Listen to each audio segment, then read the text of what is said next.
Ibu dan seluruh jamaah yang hadir pada kesempatan duha kali ini. Semoga Allah senantiasa memberikan pertolongan kepada kita di dalam perjalanan hidup. Sesungguhnya di dalam perjalanan hidup ketika kita menjadi pelakon kehidupan, yang kita khawatirkan bukanlah ujian, dan yang kita khawatirkan bukanlah musibah. Karena setiap kehidupan itu memberikan kesempatan kita berjumpa dengan ujian dan musibah. Tapi yang kita khawatirkan adalah ketika kita di dalam kehidupan ini sebagai pelakonnya, kita tidak mendapatkan pertolongan dari sisi Allah untuk menghadapi setiap ujian dan setiap musibah. Inilah yang menjadikan kita terus menata hati kita, memperbaiki kompas kehidupan kita, supaya kita termasuk di antara hamba yang pantas untuk mendapatkan pertolongan dari Allah. Tidak ada yang membahayakan setiap ujian dan tidak pula membahayakan setiap musibah selama kita mendapatkan pertolongan dari Allah. Memang betul ujian orang yang beriman itu berat, tapi pertolongan Allah kepada orang beriman itu lebih besar daripada ujian yang Allah berikan. Inilah yang menjadikan kita harus senantiasa bertawassul. Kita ini harus senantiasa menjadikan setiap ketaatan kita menjadi sebab untuk kita meminta dan memohon kepada Allah supaya kita diberikan pertolongan. Kenapa kita menutup aurat? Supaya kita diberikan pertolongan di dalam kehidupan. Kenapa kita sedekah? Supaya kita mendapatkan pertolongan. Kenapa kita sholat malam? Karena kita ingin mendapatkan pertolongan. Kenapa kita meninggalkan yang haram? Supaya kita mendapatkan pertolongan di dalam kehidupan. Kalau kehidupan kita sudah mendapatkan pertolongan dari Allah, semua peran yang kita jalani di dalam kehidupan akan begitu sempurna kita selesaikan setiap amanah dan peran yang kita hadapi selama kita mendapatkan pertolongan yang datang dari Allah begitu besar. Ibu tidak akan bisa menghadapi suami dengan segala ritmenya dan segala latar belakangnya kecuali ibu diberikan pertolongan oleh Allah. Kita tidak akan pernah mampu menghadapi istri kita dengan seluruh problematikanya, kekurangannya, bengkoknya, dan keterbatasannya kecuali ketika kita diberikan pertolongan dari Allah.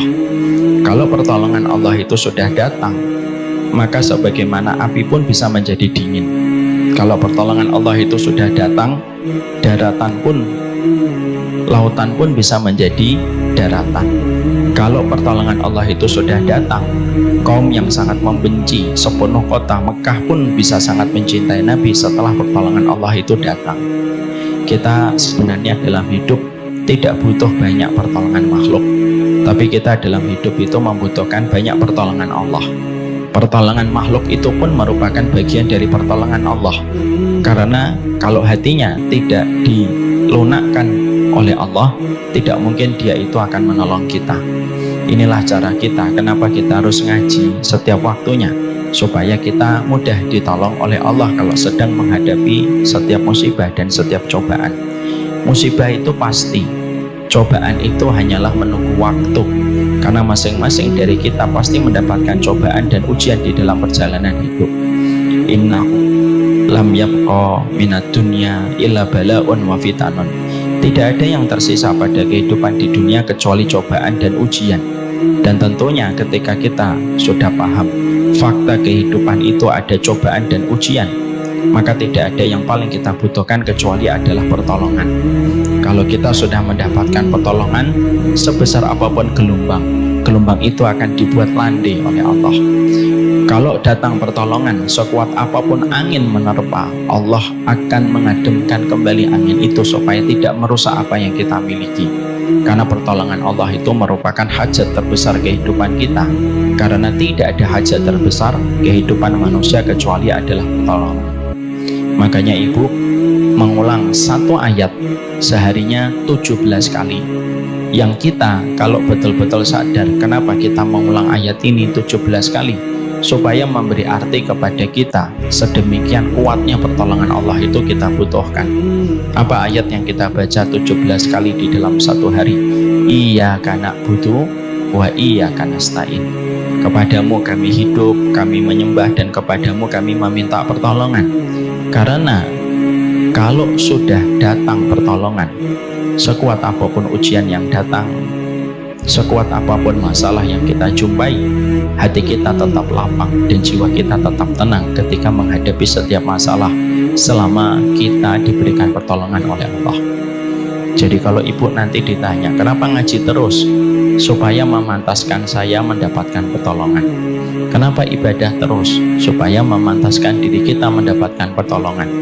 Kita tidak pernah tahu ujian itu kapan datangnya. Bisa jadi di waktu pagi kita tertawa, tapi menjelang siang kita menangis ketika tiba-tiba ujian itu datang.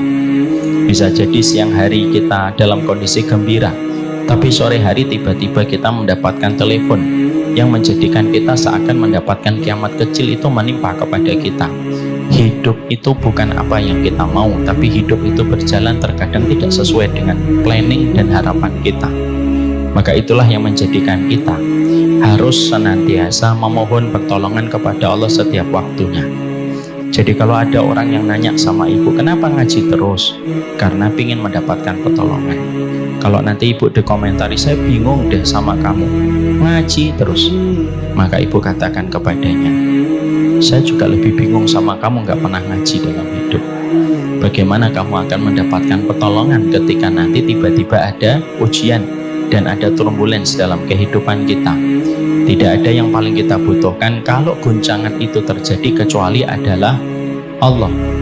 Ketika ibu melewati pesawat, ketika ibu naik pesawat melewati udara, lalu mengalami guncangan turbulence, siapa nama yang paling kita sebut?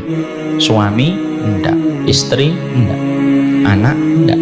Pasti pertama kali yang kita sebut adalah Allah.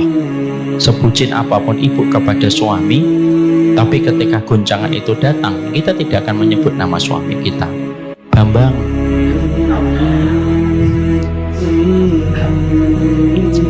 pasti kita akan menyebut nama Allah. Ya Rabb, astagfirullah. Karena itu menunjukkan kepada kita, hati kita sudah disetting oleh Allah. Tidak ada yang kita perlukan di dalam kehidupan kecuali adalah Allah. Sosmed itu yang mengubah fitrah kehidupan kita. Sosmed itulah yang menjadikan kita akhirnya lebih memperhatikan like daripada perhatian Allah. Sosmed itulah yang menjadikan kita lebih memperhatikan komen daripada kedudukan dan positioning kita di hadapan Allah. Sosmed itulah yang menjadikan kita lebih memperhatikan view daripada pertolongan Allah.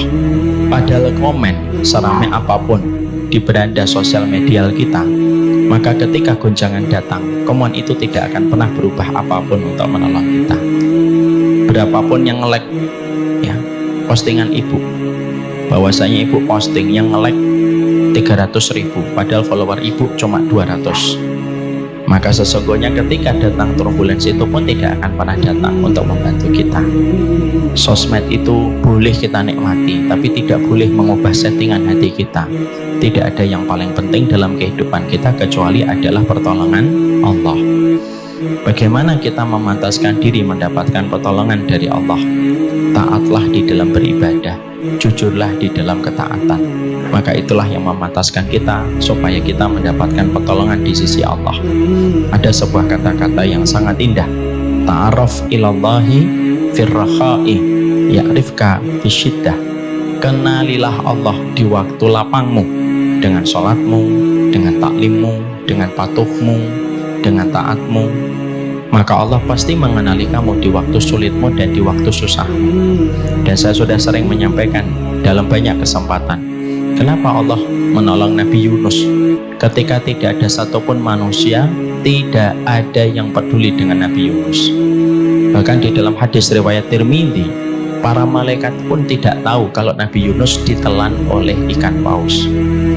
Di dalam satu riwayat disebutkan ketika Nabi Yunus ditelan ikan paus, para malaikat itu masih mendengar Nabi Yunus itu berzikir. Tetapi para malaikat menyebutkan dan mengatakan kepada Allah, kami kenali zikir ini dari zikirnya Yunus, tapi dari tempat mana kami tidak ketahui di mana tempatnya Yunus sekarang. Itu menunjukkan bahwasanya malaikat pun masih terbatas keilmuannya dan pengetahuannya. Maka Allah yang menjawab langsung, itu adalah zikirnya Yunus di dalam perutnya ikan paus ketika Nabi Yunus mendapatkan 3 lapisan kegelapan.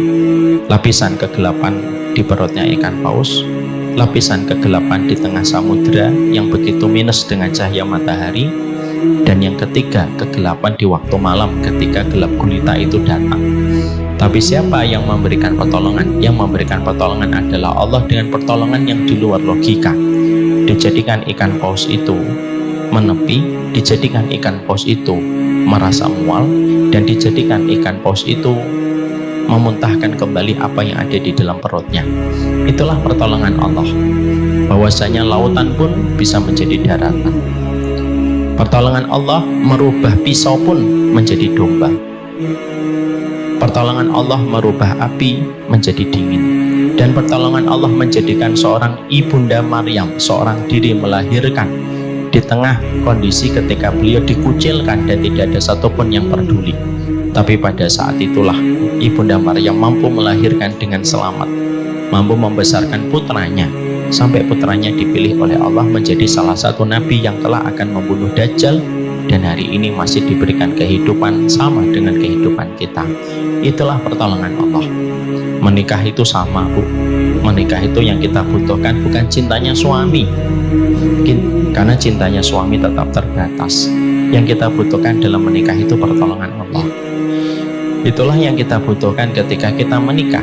Yang kita butuhkan bukan bucinnya istri kepada kita sebagai seorang suami. Walaupun istri saya sangat mencintai saya, Masya Allah, tapi yang saya butuhkan bukan cintanya dia kepada saya. Tapi yang saya paling butuhkan itu pertolongan Allah. Mendidik anak pun pertolongan Allah. Jangan sampai seringnya kita kajian, seringnya kita mendapatkan nasihat, lalu kita merasa ilmu yang kita dapatkan bisa menjadikan kita mudah membentuk segala sesuatu sesuai dengan kemauan kita. Oh, tidak bisa. Semua itu bagian dari pertolongan Allah. Berzikirlah, beribadahlah, taatlah kepada Allah, jujur kepadanya. Tidak ada yang peduli dengan view kita, tidak ada yang peduli dengan siapa yang nge-like kita, tapi yang peduli itu adalah Allah ketika memberikan pertolongan. Jadi kalau kita ngaji, tawasulnya supaya mendapatkan pertolongan dari Allah. Kalau kita sedekah, tawasulnya supaya mendapatkan pertolongan dari Allah. Kalaupun kita bangun tengah malam, tawasulnya supaya kita mendapatkan pertolongan dari Allah. Saya tutup mukadimah ini dengan sebuah kisah nyata. Ada seorang sahabat disengat kalajengking pada waktu sore. Lalu pagi harinya beliau mendatangi baginda Nabi SAW dan mengatakan, la daghatni ala aqrab ya Rasulullah. Tadi sore ada kalajengking menyengat saya. Rasulullah SAW ketika mendapatkan laporan dan curhat itu, apa yang dikatakan Nabi? Nabi mengatakan, laula an taqul fil masa. Kalaulah tadi sore kamu mengucapkan a'udzu bikalimatillahi tamah min syarri ma khalaq. Kalaulah tadi sore kamu berzikir, ya Allah, aku berlindung dari segala keburukan makhluk yang engkau ciptakan, pastilah kalajengking itu tidak menyengatmu di waktu sore tadi. Apa yang kita tangkap dari pesan dan message kisah ini? Pesan yang kuat yang ada pada riwayat ini adalah ketaatan kita secara jujur, ibadah kita secara tulus, itu merupakan sebab kita mendapatkan pertolongan di dalam kehidupan. Ngajilah kita karena ingin mendapatkan pertolongan. Bapak-bapak yang sabar sama istri supaya kita mendapatkan pertolongan. Ibu-ibu juga sabar menghadapi suami, semoga ibu mendapatkan pertolongan. Saya katakan ya Bu, di balik seorang istri yang bersabar, ada seorang suami yang sedang meneteskan air mata. Jangan merasa paling berkorban di dalam rumah tangga. Saya pernah mendapati kisah nyata, Bu. Ada suami istri yang sudah dekat dengan saya. Saya cerita dan saya ceritakan namanya, tapi ini lucu. Qadarullah dua-duanya itu lagi ada masalah. Dua-duanya telepon saya dengan waktu yang tidak terlalu lama. Pagi istrinya nelpon ngomong, Ustaz, saya mau konsultasi. Saya bilang, saya lagi banyak orang Bu, nanti aja. Ya Ustaz, nanti kalau sudah ada waktu longgar, tolong nanti saya mau konsultasi sebentar. Iya. Belum saya tutup, kalau salah 2 jam suaminya juga nelpon, Ustaz, saya mau konsultasi. Akhirnya saya buka untuk suaminya dulu, ceritalah panjang lebar. bagaimana perselisihan antara beliau dengan istrinya, dan beliau nangis. Masya Allah Ustaz, istri saya Ustaz. Padahal di waktu sorenya ketika istrinya konsultasi pun sama, istrinya pun menangis dan berkata, Masya Allah Ustaz, suami saya Ustaz. Saya ingin ketawa tapi saya nggak ingin menyampaikan.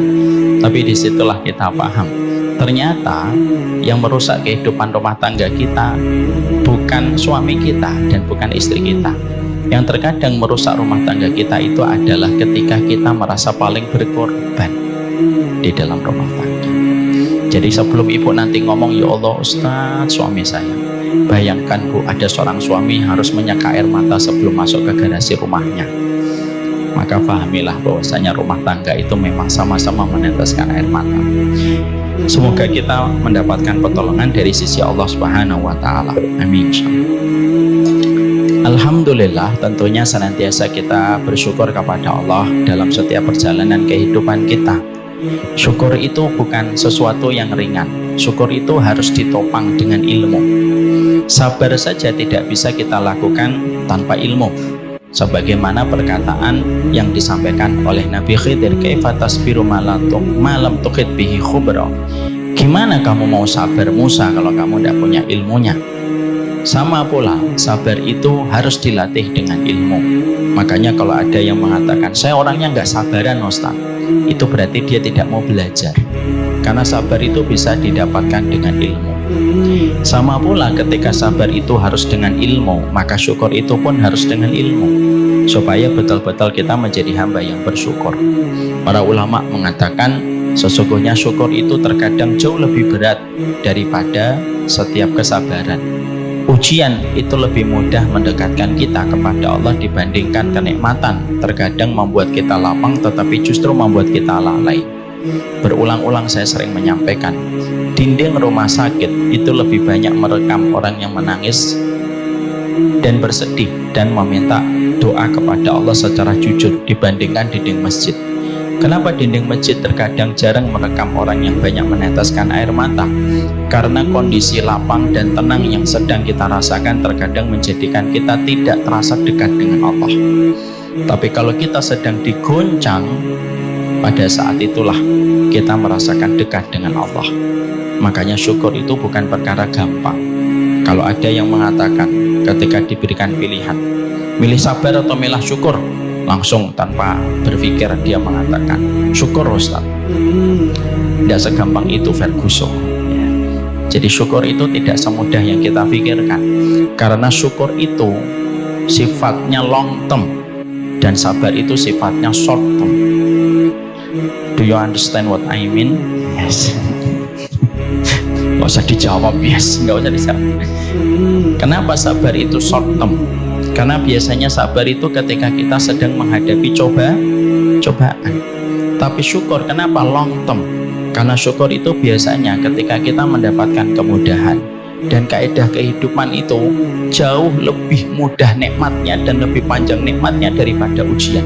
Kenapa? Ujian itu seujung kuku, tapi nikmatnya Allah itu sepanjang dan seluas samudra. Makanya sabar itu ketika kita sedang diuji, tapi syukur itu setiap waktu dan setiap saatnya. Dan itulah yang menjadikan syukur itu berat. Bersyukurlah ibu kepada Allah, bersyukurlah bapak kita kepada Allah. Syukur kita kepada Allah setidaknya harus terpenuhi dengan dua syarat yang utama supaya betul-betul syukur kita diterima. Syukurnya saya dan bapak tidak akan diterima sampai bertambahnya ketaatan kita. Syukurnya ibu tidak akan diterima sampai bertambahnya ketaatan kita. Ada orang ketika memiliki rumah mengadakan tasyakuran, tidak apa-apa, mubah. Walimah tasyakur dengan rumah itu diperbolehkan dalam riwayatnya Imam Nawawi. Tapi kalau kita tasyakuran dengan rumah tapi tidak bertambah ketaatan, itu namanya bukan syukur. Syukur itu bukan makan-makan, syukur itu bukan minum-minum, tapi syukur itu bertambahnya ketaatan kita setelah kita mendapatkan setiap kenikmatan. Yang kedua yang paling penting, syukur kita tidak akan diterima sama Allah sampai kita, para laki-laki dengan perempuan beda, Bu. Syukurnya kita laki-laki tidak akan diterima sampai kita berterima kasih kepada ibu dan bapak kita.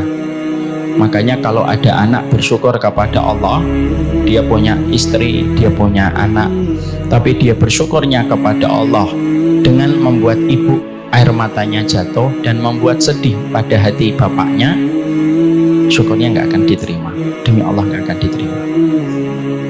Maaf ya Bu, ada anak ibu rajin taklim, ngaji tauhid dan ngaji sunnah, tapi setiap pulang ke rumah dia bertengkar dengan ibunya, dia konflik dengan bapaknya, dia menutup pintu kamar dengan orang tuanya, mengawamkan orang tuanya, membodohkan keluarganya, sampai akhirnya membuat air mata berderai karena jatuh dalam kesedihan menghadapi putranya. Walaupun serajin apapun dia taklim dan kajian, sesering apapun dia kajiannya 4 kali Bu dia dalam sehari, padahal ustadznya cuma 3 kali kajian, maka tidak akan diterima oleh Allah, tidak akan diterima sama Allah. Ini yang harus kita perhatikan. Banyak anak muda hari ini baru ngaji Bu, tapi ketika mereka baru ngaji, banyak di antara mereka suka menyudutkan ibu dan bapaknya. Memang betul ibu dan bapaknya belum paham, memang betul ibu dan bapaknya belum tahu, tapi bukankah kewajiban kita kepada orang tua membalut ilmu yang kita dapatkan menjadi sajian dan hidangan terbaik untuk mereka supaya mereka tahu. Bapak, kalau bapak sholat tahajudnya panjang dari isya sampai subuh, sedekahnya banyak, puasa banyak, tapi ibu kita sedih gara-gara melihat kelakuan kita, demi Allah tidak akan diterima syukur kita kepada Allah sampai kita bersyukur kepada ibu dan bapak kita. Sama dengan ibu, tapi beda konteksnya. Syukurnya ibu kepada Allah tidak akan diterima sampai ibu berterima kasih kepada sang suami. Bukan sama ibu saya dulu Ustaz, enggak. Kalau ibu sudah menikah tidak. Maka syukurnya ibu kepada Allah tidak akan diterima sampai ibu bersyukur kepada sang suami atas setiap jerih payah yang telah mereka lakukan selama suaminya tidak melakukan perzinahan, dosa-dosa besar, kemaksiatan yang bisa menggugurkan keimanan, dan tidak melakukan kekerasan. Maka wajib seorang wanita syukurnya dia akan diterima sama Allah sebesar keridhaan suami kepadanya. Sebesar suaminya ridho kepadanya, sebesar itu pula kesyukuran ibu diterima. Dan setiap kesyukuran ketika diterima, semakin besar keberkahan yang ibu dapatkan.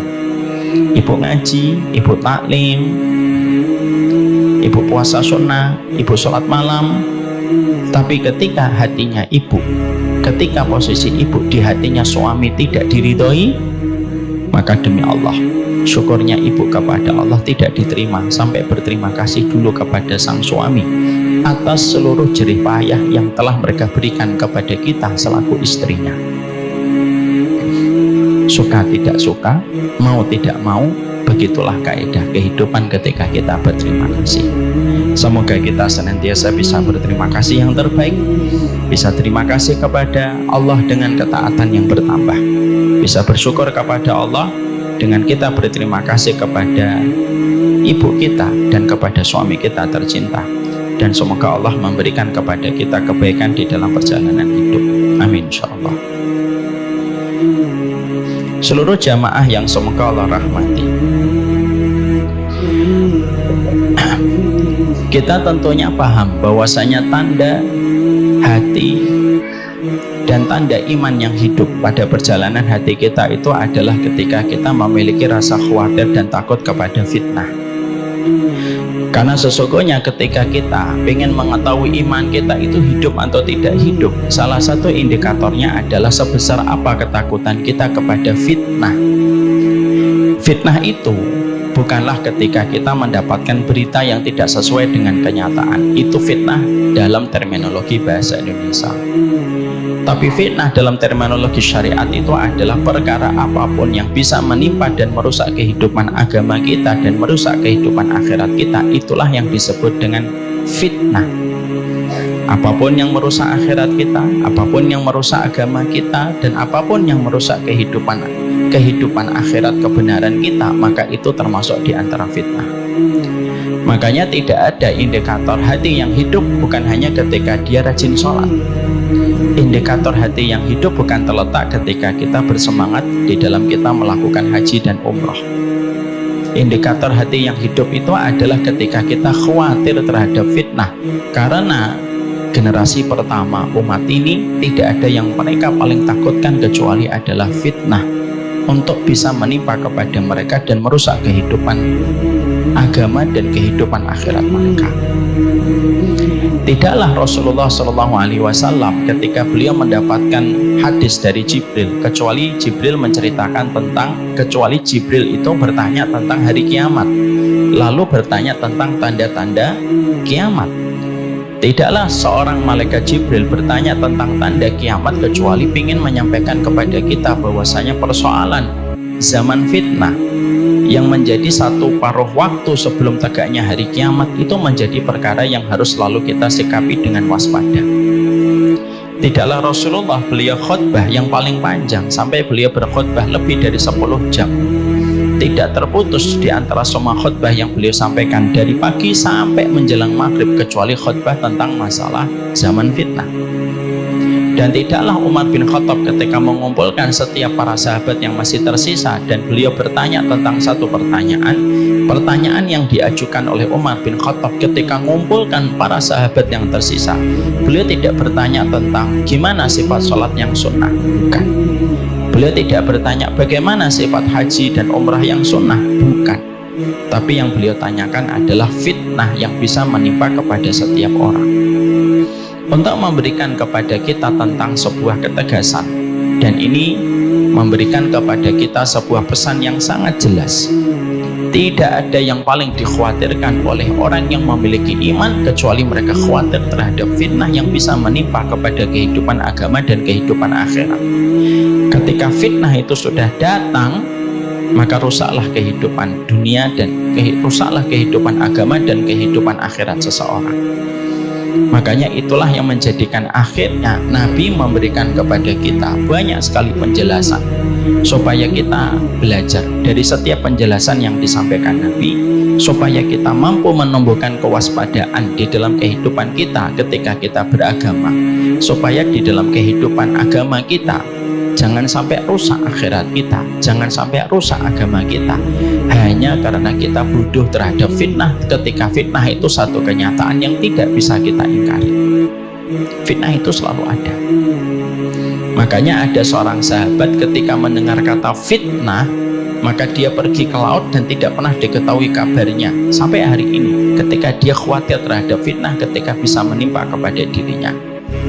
Dan fitnah itu begitu luar biasa, dia lebih lembut daripada angin, merasuk kepada hati manusia tetapi mengambil kebenaran pada hati manusia, sehingga manusia ketika sudah terkena dengan fitnah, maka kebenaran, tauhid, sunnah yang ada pada kehidupan seseorang itu menjadi hilang, musnah dan sirna ketika fitnah itu sudah menyapa, ketika tidak kita sikapi dengan sikap yang waspada. Fitnah itu nyata dan fitnah itu ada di sekeliling kita pada kehidupan, datang dari depan, datang dari belakang, datang dari kanan, datang dari kiri, kecuali semua perkara itu bisa menjadi fitnah dalam kehidupan manusia.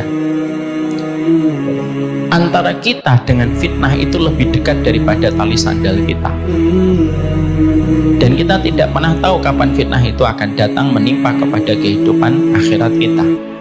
Bisa jadi ada orang ketika memiliki anak laki-laki, dia merasa aman dari fitnah tanpa kita sadari. Hari ini punya anak laki-laki pun, mereka pun belum jaminan bisa terjaga dari masalah fitnah. Ada kisah nyata di kompleks saya. Ada seorang bapak dan ibu yang cukup bangga anaknya tidak pernah kenal perempuan. Dia tidak pernah cicet dengan perempuan. Handphonenya dicek, lalu dilihat apakah ada interaksi yang mengarah kepada cicat kepada lawan jenis secara berlebihan dan intens. Tidak ada. Tapi siapa yang menyangka ketika sang ibu dan sang bapak sering menceritakan dengan rasa bangga bahwasanya anaknya laki-laki ketika bertumbuh dewasa tidak memiliki kecondongan kepada perempuan secara berlebihan, tidak punya pacar, tidak ingin punya pacar gitu. Tapi yang terjadi apa yang kita temukan, beberapa bulan kemudian sang ibu dan bapak merasakan remuk di hatinya ketika mendapati bahwasanya ketika temannya laki-laki dari teman anaknya datang, mereka tertangkap basah sedang mandi berdua dalam kondisi melakukan perkara yang melampaui batas. Itulah fitnah. Fitnah itu bisa masuk kapan saja, dan kita tidak pernah tahu kapan fitnah itu bisa datang untuk menyergap apa yang kita miliki paling berharga dalam kehidupan. Zina kita takutkan, tapi zina itu bagian dari fitnah. Homo itu paling kita khawatirkan, tapi homo itu bagian dari fitnah. Seorang suami yang selingkuh itu memang kita benci, tapi itu bagian dari fitnah. Atap dari semua yang tadi saya sebutkan, contohnya itu atapnya itu fitnah. Jadi namanya korupsi, zina, homo, lesbian, pemikiran yang menyimpang, dan semuanya itu memiliki atap yang sama. Itulah yang disebut dengan atap fitnah. Makanya itulah yang menjadikan kita akhirnya paham fitnah itu datangnya bisa jadi tiba-tiba, dan fitnah itu bisa jadi itu kecil tapi lama-lama membesar, dan kita terkadang tidak siap untuk menghadapi konsekuensi ketika fitnah itu sudah datang. Dan tidak ada yang paling dirugikan ketika fitnah itu sudah datang menyergap pada kehidupan orang beriman, kecuali yang paling menjadi banyak korban itu orang beriman. Hanya rusak akhiratnya. Makanya tidaklah rusak kehidupan barzah seseorang kecuali karena fitnah, dan tidaklah rusak kehidupan akhirat seseorang kecuali adalah masalah fitnah. Makanya sampai kita mendapati Allah berfirman, wal fitnatu asyaddu minal qatl. Sesungguhnya fitnah itu lebih kejam daripada pembunuhan. Itu bukan fitnah yang menuduh orang tanpa bukti, bukan itu artinya. Fitnah yang lebih kejam daripada pembunuhan itu fitnah ketika berbicara tentang kesyirikan, tentang kekufuran, tentang kemunafikan, tentang segala dosa-dosa besar, maka itu semuanya merupakan biang dari berbagai macam contoh dalam masalah fitnah yang paling kita khawatirkan di dalam kehidupan kita. Yang paling kita khawatirkan ketika kita mendidik anak kita, bukan anak kita yang bodoh, bukan. Tapi yang paling kita khawatirkan itu sekuat apa anak kita bisa menghadapi fitnah. Karena musibah terbesar pada kehidupan manusia setiap waktu dan setiap saatnya itu adalah fitnah. Makanya zikir yang tidak pernah saya tinggalkan hampir tiap hari, yaitu kecuali ketika saya berdoa, Allahumma inni a'udzubika minal fitani ma dhahara minha wa ma batan. Enggak pernah saya tinggalkan tiap hari. Hadis riwayat Muslim. Apa itu? Ya Allah, aku berlindung dari seluruh macam fitnah yang nampak dan tidak nampak. Dan di situ Nabi memberikan kepada kita sebuah pesan, ada fitnah-fitnah yang tidak nampak. Sadari ketika fitnah itu datang, masuk ke rumah kita tanpa mengetuk pintu, mengambil sesuatu yang paling berharga di rumah kita, dan kita baru sadar ketika yang kita miliki yang paling berharga itu hilang. Karena fitnah itu tidak semuanya nampak oleh kasat mata, tapi banyak fitnah yang tidak kasat oleh mata ketika Nabi memberikan sifat baton. Baton itu yang tidak nampak ya. Makanya itulah yang paling kita khawatirkan. Tidak ada tantangan terbesar kehidupan orang yang beriman kecuali adalah fitnah. Ustadz, bukankah kebodohan itu tantangan orang beriman? Kebodohan itu cabang dari fitnah. Bukankah yang dihadapi yang paling berat orang beriman itu syirik? Syirik itu cabang dari fitnah. Bukankah yang paling berat adalah kemunafikan? Ustaz, kemunafikan itu cabang dari fitnah. Tapi semua deretan dosa besar yang tadi kita sebutkan sebagai contoh itu ada di bawah sebuah kata bernama fitnah. Setelah kita memahami lawan kita adalah fitnah, tentunya yang paling kita khawatirkan adalah fitnah ketika menimpa kepada keluarga tercinta. Karena keluarga kita merupakan harta yang tak ternilai dalam kehidupan kita. Dan kita hari ini akan membicarakan tentang keluarga dan membicarakan tentang fitnah dan kaitannya dengan harta pada zaman fitnah, supaya kita tahu bagaimana menyikapi tentang fitnah, terutama dalam konteks keluarga ketika kita bukan ekstra kepada keluarga kita, dan bagaimana kaitannya dengan harta, karena fitnah dan harta itu saling berkaitan dan tidak bisa terpisahkan. Sekarang mari kita mencoba membedah bagaimana konteks fitnah dalam masalah harta itu sangat mempengaruhi betul dalam kehidupan kita. Mari kita buka poin yang pertama. Yang pertama ini penting. Sebelum kita membahas tentang masalah fitnah dalam konteks harta yang diterangkan oleh Nabi yang merusak sendi keluarga ketika kita memiliki keluarga pada zaman fitnah, kita harus paham masalah harta itu masalah besar. Masalah harta itu masalah yang berpengaruh besar dalam kehidupan kita, itu terletak pada masalah harta. Dan kalau kita tadi membicarakan di dalam prolog dan mukadimah tentang pertolongan Allah itu juga sangat berkaitan tentang masalah harta. Ya, Ibu dan Bapak harus ingat ini, terutama Bapak-bapak dan terutama saya. Karena apa? Masalah harta itu menempati sepertiga dari komponen besar Islam. Komponen besar Islam itu, kata Ibnu Rajab Al-Hambali, terbagi menjadi 3 pokok.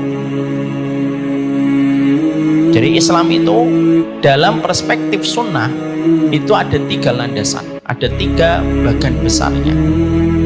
Di mana 3 bagan besar ini, siapapun yang senantiasa mengevaluasi dalam 3 bagan besar ini, maka dia baik-baik saja tauhid dan sunnahnya. Tapi siapapun yang tidak memperhatikan 3 bagan besar ini, maka ada masalah dan kondisi imannya tidak baik-baik saja.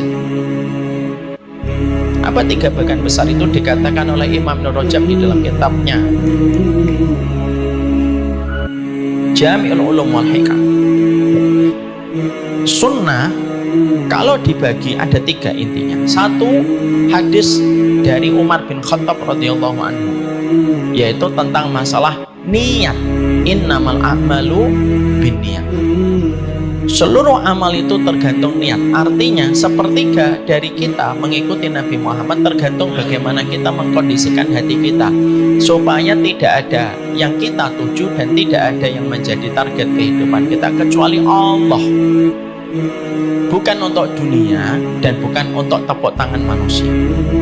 Pastikan itu saja. Jadi ratusan ribu hadis Nabi, sepertiganya itu terletak bagaimana kita itu menjaga niat. Dan 2 perkara yang paling banyak menodai dan merusak niat itu apa? 1, tepuk tangan manusia dan pujian yang mengalir dari manusia. Yang kedua, harta dunia yang menjadikan kamu beribadah untuk mendapatkan duniawi dan mendapatkan harta. Maka sesungguhnya itulah sepertiga kehidupan agama kita. Nanti kalau kita didik anak, pahamkan betul itu sepertiga kehidupan agamamu nak terletak bagaimana menjaga niat. Makanya mulai ditanamkan semenjak kecil, kalau kamu dipuji jangan terlalu bergeming. Kalau kamu dicela tidak boleh tersungkur dan terpendam. Hatinya harus betul-betul kita kondisikan.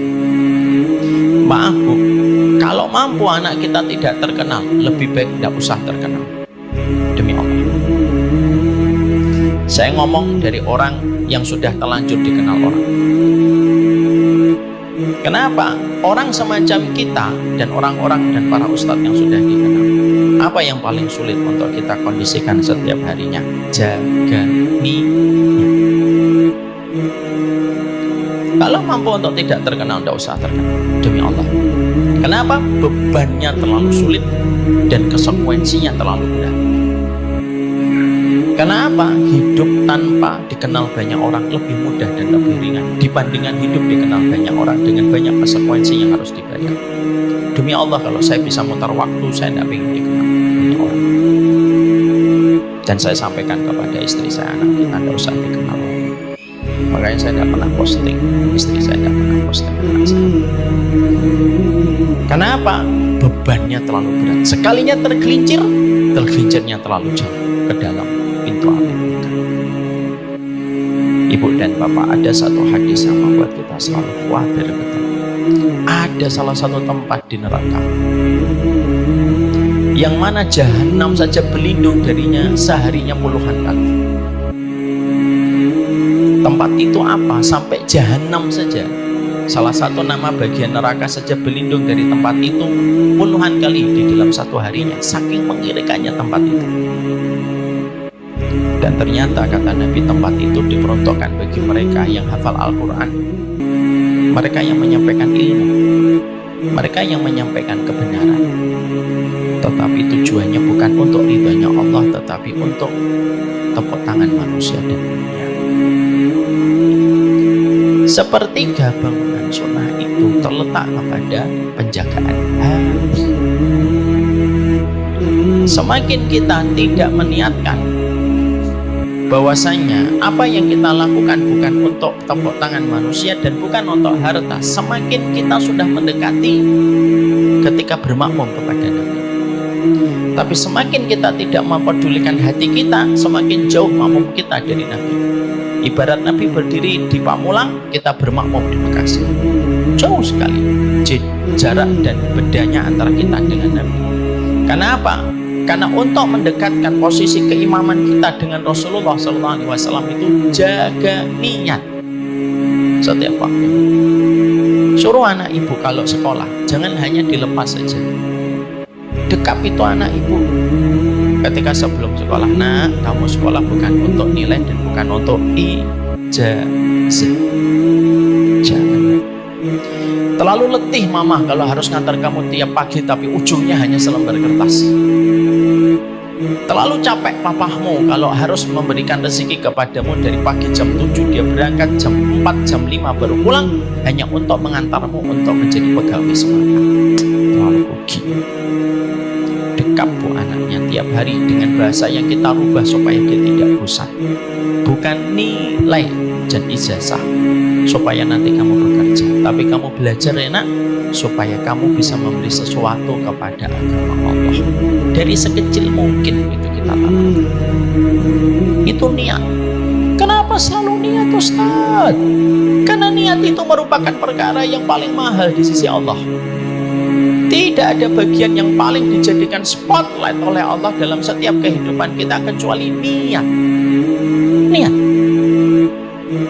Nanti kalau anak kita meminta kepada kita mau S2 mah, niatnya apa? Nyari ilmu, mama biayai. Kalau niatnya supaya gampang kerja, jangan. Koreksi dulu niatmu sebelum kamu nanti sekolah. Karena terlalu mahal akhirat kita korbankan hanya untuk mereka yang belajar dengan susah payah, dengan biaya yang tidak sedikit, hanya untuk mendapatkan sekeping dari kenikmatan duniawi dan hanya selembar kertas untuk bisa masuk pada satu profesi yang diinginkan. Terlalu kita terlalu sekuler ketika kita terlalu berkiblat kepada orang barat yang meniatkan segala sesuatu harus dengan nilai di atas kertas. Belajar itu wajib, tapi masuk kepada bagian kehidupan orang-orang yang tidak beriman kepada Allah tidak penting. Itu yang pertama. Yang kedua, sepertiga bangunan sunnah itu terletak kepada hadis riwayat Aisyah radhiyallahu anha. Man ahdatsa fi amrina hadza ma laysa minhu fa huwa raddun. Apapun perkara yang tidak dijelaskan di dalam agama kita tertolak. Artinya berbasis dengan ilmu. Bahwasanya ketika kita ngaji supaya kita paham ilmu. Karena Allah ingin disembah dengan ilmu dan Allah tidak ingin disembah dengan kebodohan. Kenapa saya ngaji? Supaya saya mengerti ilmunya. Kenapa saya ngaji? Bukan karena sok suci. Kenapa saya ngaji? Supaya saya mengerti bahwasanya Allah tidak ingin disembah dengan semangat semata. Ngaji bukan untuk menyesatkan orang. Ngaji bukan untuk membatil-batilkan orang dengan begitu mudah. Ngaji supaya kita paham menyembah kepada Allah dengan ilmu dan bukan menjadikan status kita lebih tinggi daripada orang yang tidak ngaji sama dengan kita. Saya ingatkan itu. Ibu, jujur saya sampaikan kepada ibu. Ini terutama yang masih suka untuk mengatakan bahwasanya majelisnya lebih benar daripada majelis orang lain. 3 minggu atau 1 bulan yang lalu kita dikagetkan dan kita ikut bergembira dengan wafatnya seorang ustadz, dengan wafat yang sangat indah di atas mimbar. Tahu kita? Hari apa? hari Jumat. Sedang apa? Khutbah. Sekarang kita tanya dan kita bedah kematian beliau dan wafatnya beliau yang indah sebagai bagian dari cara kita ibtoh kepada beliau. Tidak ada hari yang terbaik dalam satu pekan kecuali hari Jumat. Tidak ada jengkal tanah yang terbaik kecuali masjid. Dan di antara masjid mana jengkal yang terbaik? Mimbar. Semua bagian ini sampai bawah atas, mana yang paling mulia? Ini yang paling mulia. Makanya kalau sudah ada orang yang ngomong di sini tidak boleh ngomong, tidak ada yang boleh bicara. Kenapa? Kalau ustadz yang ngomong saya boleh bicara, karena saya nggak di atas mimbar. Makanya tadi ada yang masih bisik-bisik, jam berapa sih ini? Setengah 12 bu, saya jawab. Karena saya tidak di mimbar, nggak langsung dosa dan tidak langsung batal pahala ibu ketika ikut taklim. Tapi kalau saya sudah berdiri di sini, maka seketika idza qala li sahibika ansit wal imamu yakhutubu faqad laqauta. Kalau khatib sedang bicara di atas mimbar lalu kamu bicara sama temanmu, kamu batal, apalagi teman kamu. Ibu pernah nggak gitu? Nggak pernah, kan ibu nggak pernah sholat Jumat. Itu yang kedua, ya. Itu yang ketiga. Hari Jumat di masjid dan di atas mimbar. Tapi mari kita jujur melihat beliau. Apakah beliau 100% frekuensi ilmunya sama dengan kita? Tidak, Bu. Saya yakin seluruh ibu-ibu yang di sini dan di bawah, apakah semuanya pernah mendengar kajian beliau? Tidak. Apakah semua dari kita cocok dengan beliau ketika ngisi? Tidak. Beliau juga tidak pernah menepuk dadanya sebagai ustadz sunnah. Dan orang-orang yang sering menggembur-gemburkan dengan kata-kata ustadz sunnah dan ustadz bukan sunnah juga mengkategorikan beliau bukan ustadz sunnah. Ya atau tidak? Ya atau tidak? Tapi meninggalnya di atas tempat yang terbaik di antara masjid-masjidnya Allah. Dan itu menjadi pelajaran untuk kita. Terkadang ada orang yang terkadang tidak selalu harus 100% frekuensinya sama dengan kita, lalu bisa mendapatkan husnul khotimah. Untuk memberikan arti kepada kita bahwasanya hidup kamu itu bukan hanya tentang diri kamu, antara diri kamu dengan Allah.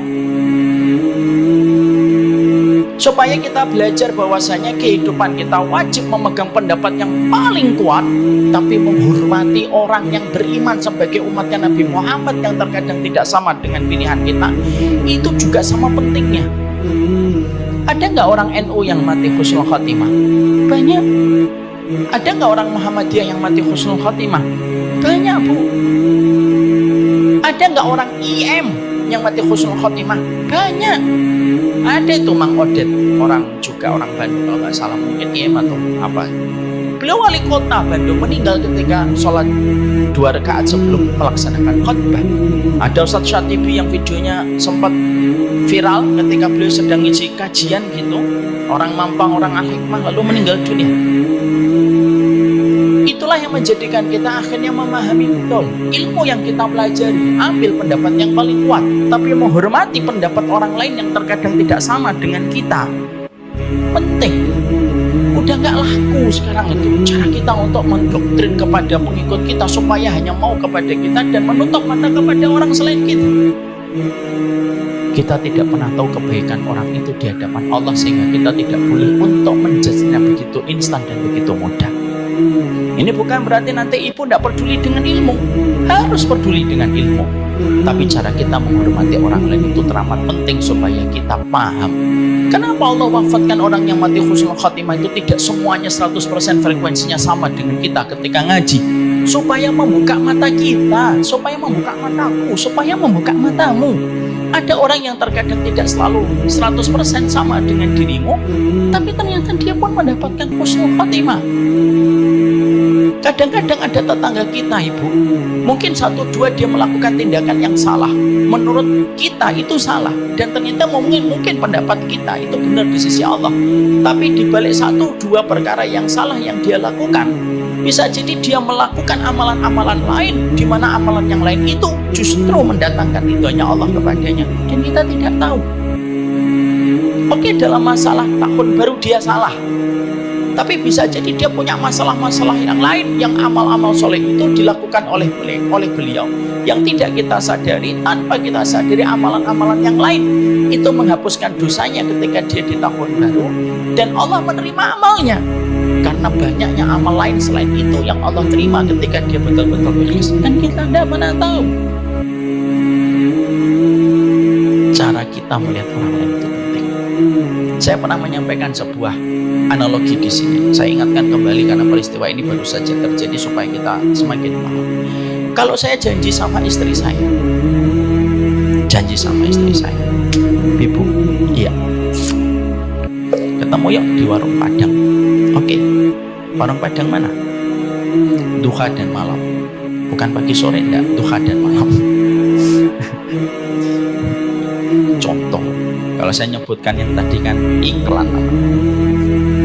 Lalu istri saya bertanya, jam berapa kita mau ketemu? Jam 1 ya, jangan telat. Oke, jam 1 kita ketemu ya, Bi? Iya, saya berangkat dulu ya, ada kerjaan. Oke, jam 1 ya, Bi? Jam 1. Paham kan Pak? Kalau istri sudah pulang, berarti kita tidak boleh telat. Jam 1 siang, istri saya sudah on time di warung Padang.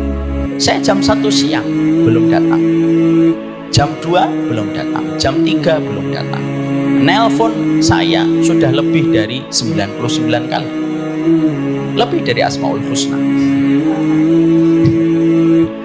Saya qadarullah tidak bisa ngangkat karena saya lagi sibuk dengan sesuatu yang saya persiapkan.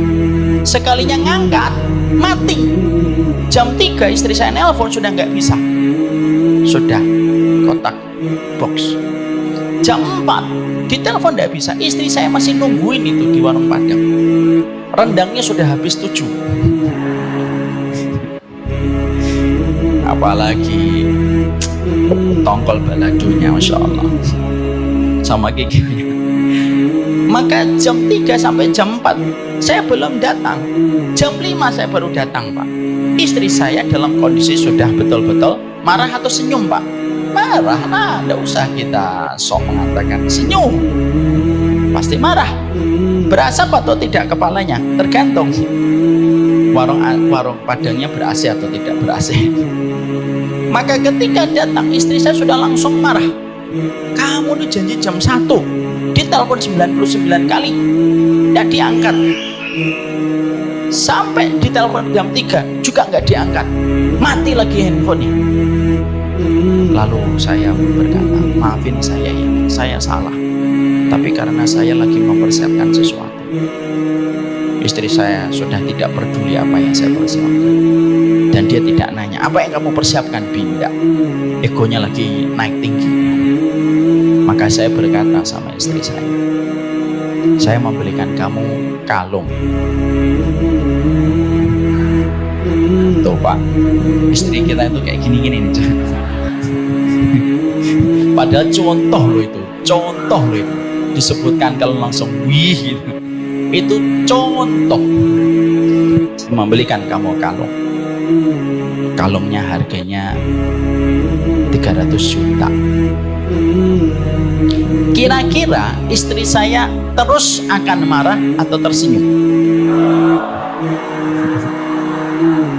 Paham maksud saya, Pak?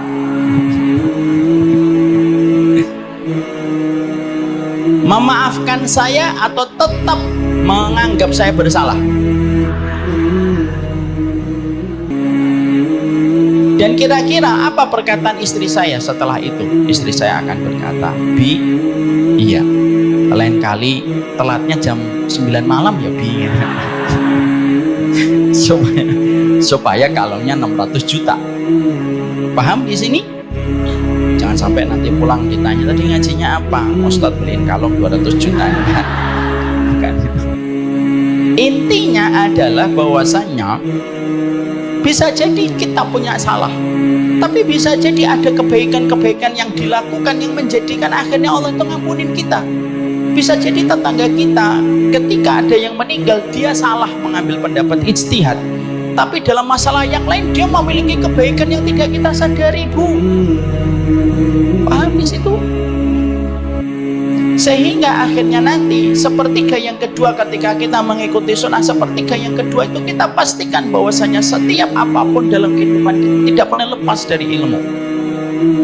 Janganlah kita merasa bahwasanya yang membaca kitab itu hanya kita.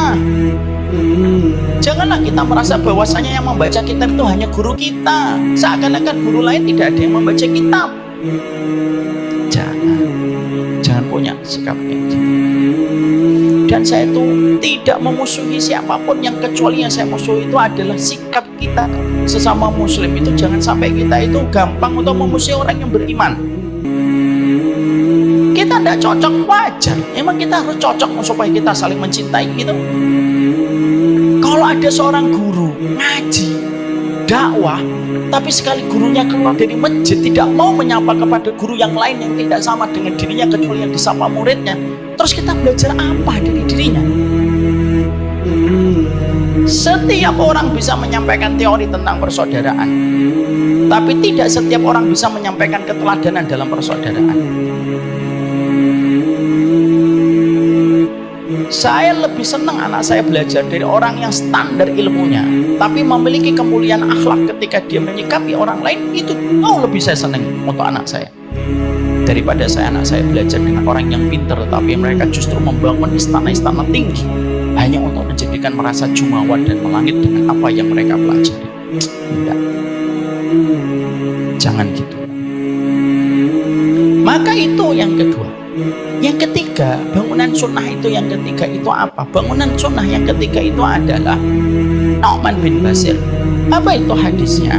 Innal halala bayyinun wa innal harama bayyinun wa bainahuma umurun mutasyabihat. Yang halal itu jelas, yang haram itu jelas, dan di antara keduanya itu perkara syubhat. Ini di mana Nabi itu menyampaikan kepada kita pada poin yang pertama, masalah kita, keluarga, dan harta. Itu yang pertama, poin yang paling penting.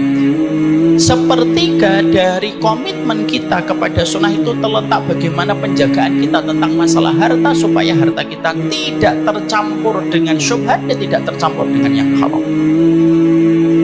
Berarti menunjukkan kepada kita bahwasanya kalau kita ingin supaya mengevaluasi kehidupan kita, apakah saya ini betul-betul sunnah, apakah saya betul-betul bertauhid di atas akidah Ahlussunnah wal Jamaah, maka cara untuk mengkoreksinya dalam 3 perkara. Sebesar apa kamu melihat keikhlasan hatimu, sebesar apa cintamu kepada ilmu, dan yang ketiga, sebesar apa kamu hati-hati terhadap masalah harta. Makanya kalau ada orang sering ngaji dari seorang laki-laki, tapi dia tetap sama, tidak peduli tentang bagaimana dia menjuput hartanya dan mengambil hartanya, ada sepertiga bangunan akidah dan bangunan sunnah yang rusak pada dirinya. Ketika kebaikan dan kebenaran sunnah itu terletak sepertiganya itu pada penjagaan tentang masalah harta. Makanya maaf ibu, para wanita terdahulu itu ketika mereka mengkondisikan suaminya, mereka selalu berkata, nasbir alal jau wala nasbir alal nar. Bang, kita itu sabar kalau kita itu lapar, tapi kita tidak sabar kalau kamu pulang membawa neraka. Kenapa ini menjadi masalah yang besar dalam kehidupan agama kita? Karena harta itu bukan masalah kecil, dia masalah besar. Memang harta dan dunia itu sebagaimana sepotong sayapnya seekor nyamuk. Betul, dunia dan isinya kalau dikumpulkan itu tidak lebih sayapnya seekor nyamuk.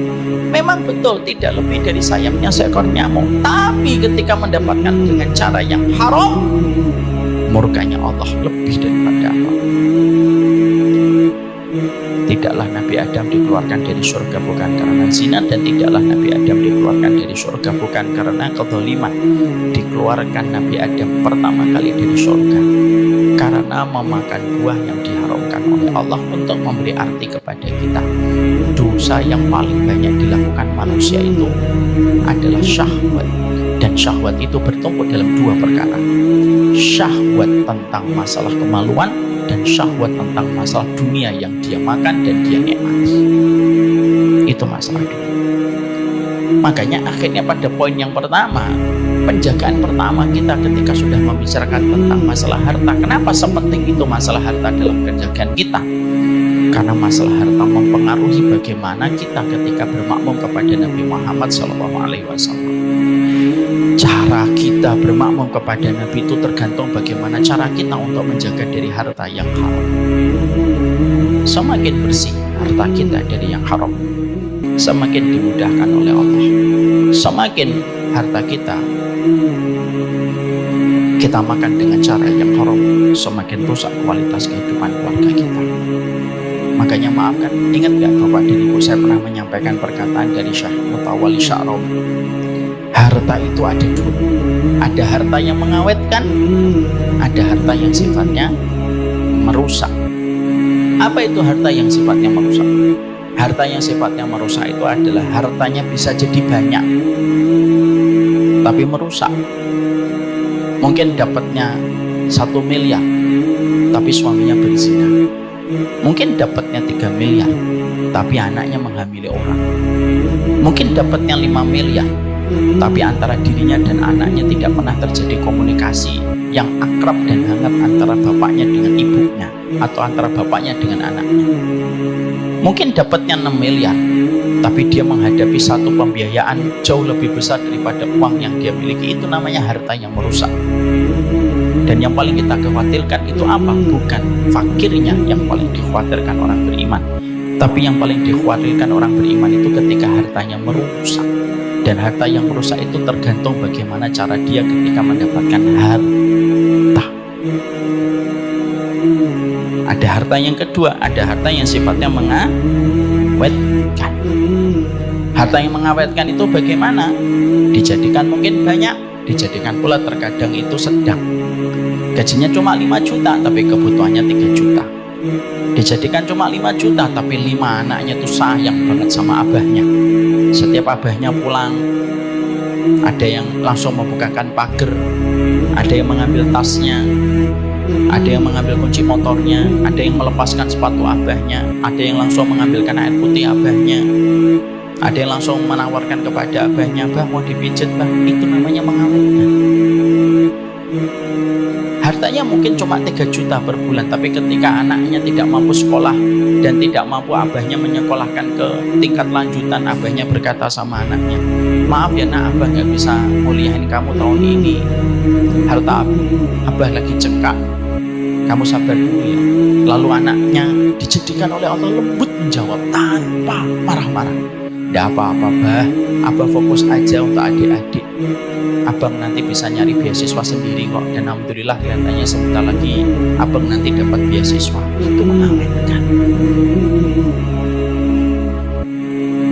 Pernah kita jumpai, Bu, ini pernah saya sampaikan, pernah nggak kadang kita jumpai ada anak kita minta apa saja itu sungkan gitu sama kita, sampai kita sama istri kita kadang ngomong, "Ini anak kita yang nomor ini kok jarang minta ya." Iya, jarang minta ya.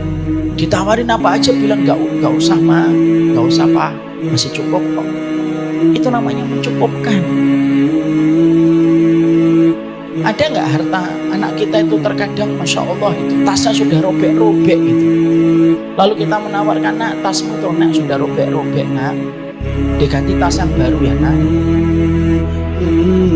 Lalu anak kita mengatakan, "Nggak apa-apa kok Bah, yang penting ini tasnya masih bisa kepake, tidak pada jatuh kok barangnya, nanti aja gantinya kalau sudah mau sekalian kuliah." Itu namanya mengawetkan. Makanya akhirnya Sa'ad bin Abi Waqqas itu mengatakan kepada kita, poros kebaikan kita dan kemudian kita tergantung bagaimana kita mendapatkan harta, dan poros kerusakan kita dan kesulitan hidup kita itu tergantung bagaimana ketika kita rusak di dalam kita mendapatkan harta. Jadi masalah harta itu merupakan komponen terpenting. Karena pada poin nomor 1 kita akhirnya bicara tentang masalah harta pada zaman fitnah dan dampaknya pada keluarga. Terkadang keluarga kita hari ini begitu solid untuk dikondisikan beribadah kepada Allah, bukan hatinya yang terlanjur rusak. Tapi terkadang ada anggota keluarga kita yang terkadang begitu sulit dikondisikan untuk beribadah pada zaman fitnah. Ketika seorang mama begitu kesulitan mengkondisikan anaknya untuk sholat, ketika ada seorang ibu begitu sulit mengkondisikan anaknya untuk menutup aurat, ketika ada seorang bapak begitu sulit untuk menerjemahkan bahwasanya pacaran itu hanya menodai kehidupan putrinya, dan ternyata sulit kita seakan-akan menabrak tembok yang tebal ketika kita menasihati anak kita. Bisa jadi bukan karena hati anak kita yang rusak, tapi karena ada makanan yang kita suapkan dari harta yang haram yang akhirnya menebalkan mereka untuk tidak bisa menerima perintah kebaikan dari kita. Mari kita buka surat Al-Mu'minun 51, jika dibaca. Allah berfirman, wahai para rasul, makanlah dari makanan yang baik-baik dan kerjakanlah kebajikan. Sungguh Aku Maha mengetahui apa yang kamu kerjakan.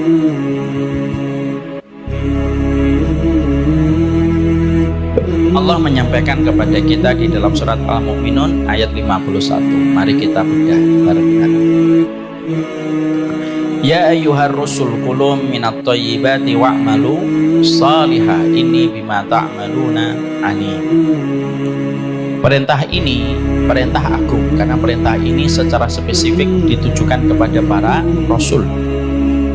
Jadi kalau ada satu ayat dimulai dengan ya ayyuhar rasul dan ya ayyuhalladzina amanu, berarti ya ayyuhar rasul itu lebih tinggi karena perintah itu diberikan spesifiknya kepada setiap para rasul.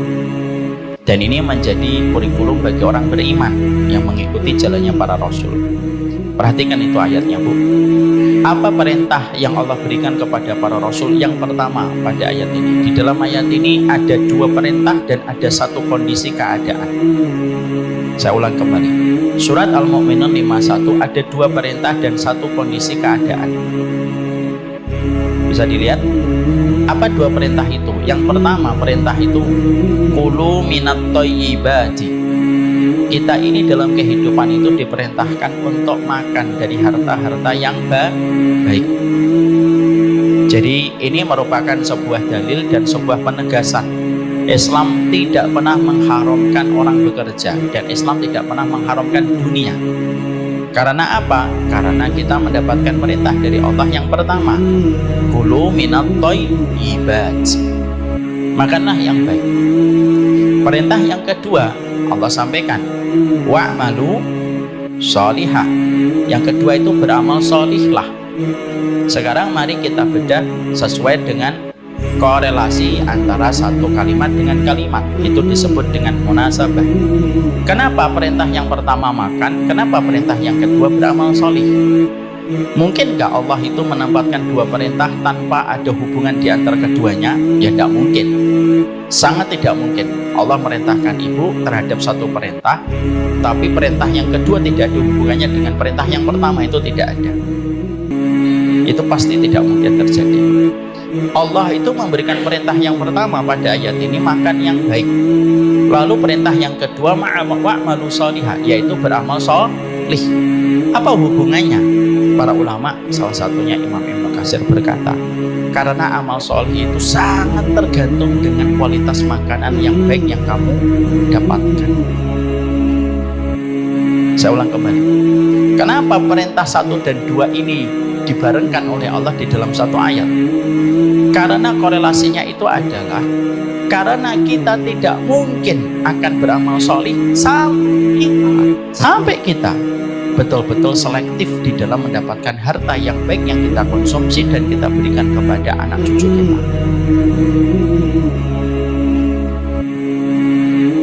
Kebersihan harta itu sangat mempengaruhi kualitas kita di dalam beramal sholih.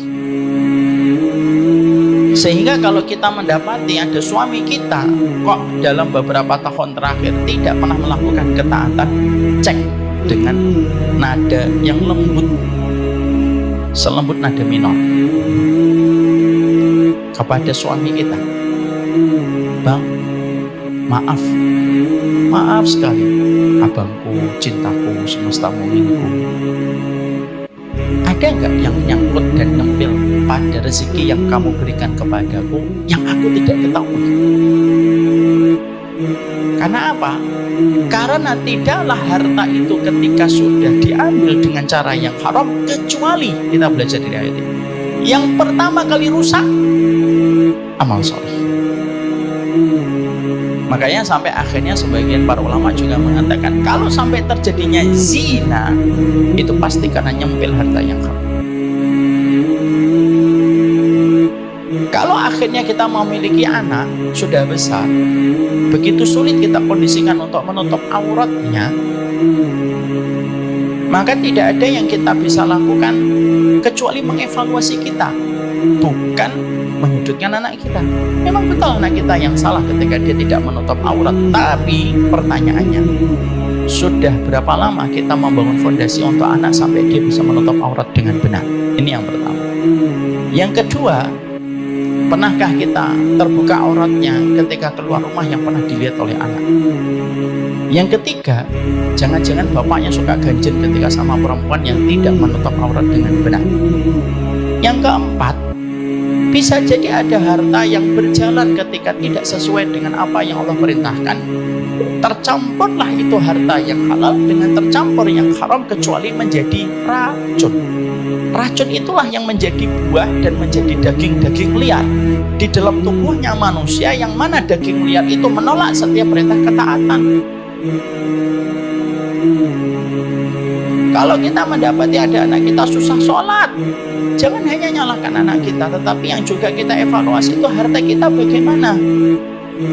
Karena semuanya itu tergantung kepada makanan yang kita ambil dan kita konsumsi, itu mempengaruhi wa'malu sholihah. Lalu Allah menyampaikan apa? Ini bima ta'maluna alim. Allah itu yang paling tahu, walaupun manusia itu kadang-kadang suka denial. Manusia itu kadang-kadang suka nolak. Saya tidak kok bersih semua harta saya. Allah yang paling tahu harta kamu itu bersih atau tidak bersih. Makanya akhirnya betapa sulitnya ketaatan itu terjadi pada kehidupan pada zaman fitnah. Kenapa? Karena harta ketika dibuka oleh Allah dengan begitu luar biasa, orang itu selampangan ketika mereka itu mengambil harta, sehingga tidak lagi peduli sebersih apa hartanya untuk dia ambil. Lalu ketika dia tidak memiliki screening di dalam mengambil harta, pertama kali yang pasti rusak itu pasti kehidupan keluarga dan kehidupan anak.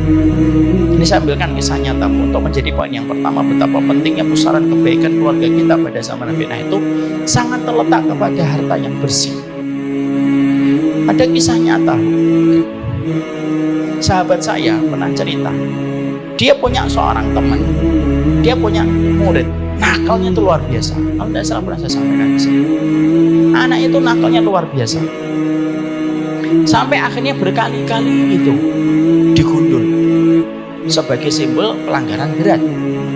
Tapi walaupun digundul berkali-kali, itu tetap aja anaknya istiqomah melanggar kemaksiatan. Sampai akhirnya ustadz-ustadz di kesantrian itu lepas tangan. Ustadz-ustadz kesantri itu ustadz-ustadz muda, Bu, yang biasanya menemani anak-anak ketika mereka di pondok. Ustadz-ustadz muda ini angkat tangan, mereka berkata, sudah Ustadz, kita tidak kuat. Ngomong kepada kepala sekolahnya, kepala sekolah ini sahabat saya, Ustadz kami tidak kuat fulan ini keluarkan aja Ustadz, daripada nanti menjadi racun toksit bagi teman-temannya. Gimana kesalahannya? Khasnya seorang mudir itu sabar, tenang, bijak. Gimana kesalahannya? Begini nggak bisa ditolerir kah? Nggak bisa Ustadz, udah berkali-kali. Khasnya seorang kepala sekolah, kepala pondok, ya sudah, kita dititipin dengan cara yang baik, aku akan mengembalikan dengan cara yang baik. Tenang orangnya ya. Akhirnya dia tahu kalau orang tua santri ini domisilinya di Bandung. Pas perjalanan ke Bandung, beliau memang datang ke rumahnya karena ingin mengembalikan cara yang baik. Buat janji dengan orang tua santrinya, ketemu, ngobrol. Dan dengan berat hati beliau menyampaikan, Pak, dengan berat hati saya harus menyampaikan, Pak, anak Bapak harus dikeluarkan dari pondok. Bapaknya langsung sedih gitu. Karena bapaknya sayang betul sama anaknya dalam konteks ketaatan. Janganlah Ustaz, nanti kalau anak saya dikeluarkan di pondok mana lagi, nanti dia bisa untuk sekolah. Karena ustadz sahabat saya ini melihat hanya sedihnya itu tulus dan jujur, akhirnya nanya, bentar Pak, sebelum nanti kita sikapi dikeluarkan ataukah tidak, boleh saya tahu Pak Bapak kerjanya di mana? Saat itu akhirnya keluarlah jawaban, beliau kerja di salah satu instansi riba. Akhirnya sang ustadz sudah mulai merasa menemukan kunci jawaban. Langsung beliau berkata, begini aja Pak, saya masih punya win-win solution, tapi ini tergantung Bapak. Kalau Bapak tidak berkenan tidak apa-apa. Gimana Ustaz? Saya akan pertahankan anak Bapak tetap di pondok. Saya nanti yang akan mengkondisikan ustadz-ustadz di kesantrian, ustadz-ustadz mudanya untuk sabar menghadapi anak Bapak. Tapi saya minta satu syarat. Bapak perbaiki cara Bapak mencari rezeki. Nanti saya akan mencoba perbaiki kesabaran kami ketika menghadapi anak Bapak. Tapi semuanya pilihan ada di tangan Bapak. Silahkan berpikir dalam waktu seminggu. Alah, tidak usah Ustaz, bismillah, saya siap. Bapak siap resign? Siap Ustaz. Bapak paham konsekuensinya? Paham. Tapi saya lebih baik kehilangan pekerjaan daripada kehilangan anak saya. Insya Allah. Ini artinya Bu dan Bapak, setiap kemaksiatan orang itu jangan direndahkan, karena dia pasti memiliki sisi kebaikan yang kadang belum kita ketahui. Bapak yakin Ustaz, benar. Kasih waktu saya 3 bulan. Saya resign, saya perbaiki, saya tinggalkan pekerjaan saya rapi, selesai, saya akan kerja yang lain. Tapi tolong jangan keluarkan anak saya. Oke, bismillah Pak. Janji ya, janji. Semoga janji ini diridhoi sama Allah. Bismillah Ustaz, doakan saya sambil nangis. Sudah pisah sama beliau. Dalam waktu tidak setelah itu 2 bulan setengah, bapaknya tiba-tiba mengabari, saya sudah resign Ustaz, saya sekarang sudah bisnis kecil-kecilan. Doakan saya. Didoakan sama Ustaz. Ibu tahu dan Bapak ngerti. Seiring ketika sang bapak memperbaiki mata air yang mengalir kepada keluarganya, mata airnya ini diperbaiki, dibersihkan yang kotor-kotor. Seiring itu dengan izin Allah semata, anaknya pelan-pelan membaik, pelan-pelan tidak lagi mengulang kesalahan, pelan-pelan tidak mengulang kemaksiatan. Bapak dan ibu tahu, ujungnya anak ini akhirnya hafal 30 juz. Dan hari ini anak itu telah menjadi ustadz muda di pondok itu, pondok yang hampir mengeluarkan beliau.